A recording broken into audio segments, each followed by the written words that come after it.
अल्पवयीन मुलीवरील अत्याचाराच्या निषेधार्थ 1 जुलै रोजी घाटनांदूरमध्ये कडकडीत बंद ठेवून रास्ता रोको करण्यात आला।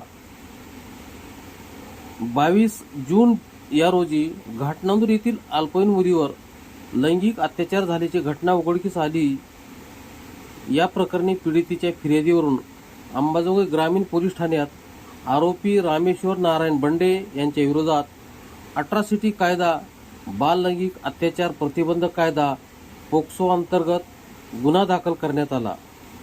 या घटनेनंतर संतप्त झालेल्या युवकांनी घटनास्थळी जाऊन आरोपी मुलाला मारहाण केली।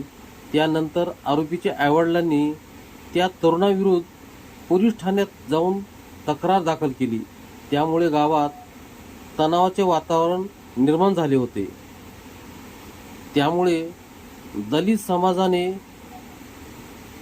निवेदन देऊन 3 प्रमुख मागण्या मांडल्या। या पार्श्वभूमीवर आज घाटनांदूर बंद ठेवून दलित समाजाच्या वतीने पोलीस निरीक्षक मुरलीधर खोकले व सहाय्यक पोलीस निरीक्षक संतोष जाधव यांना निवेदन देण्यात आले। यावेळी दलित बांधव मोठ्या संख्येने उपस्थित होते।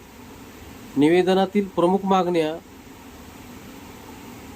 आरोपी मुलाला मारहाण केल्याप्रकरणी ज्या तरुणावर गुन्हे दाखल झाले आहेत ते खोटे असून तात्काळ मागे घेण्यात यावेत। त्यानंतर दुसरी मागणी, अट्रॉसिटी कायद्याअंतर्गत या प्रकरणात आरोपीला मदत करणारे, पुरावे नष्ट करणारे व जे कोणी असतील त्यांना सहआरोपी करा। तिसरी मागणी, आरोपी रामेश्वर नारायण बंडे यांच्यावर जलद गती न्यायालयात खटला चालवून कठोरात कठोर शिक्षा करण्यात यावी।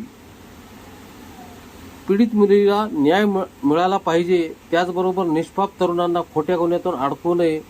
पोलीस प्रशासनाने निष्पक्ष तपास करून दोषीवर कारवाई करावी, अशी मागणी यावेळी मातंग समाजाच्या प्रतिनिधींनी केली।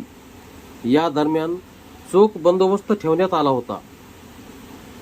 पहा कडकडीत बंद व रास्ता रोको पुढील प्रमाणे।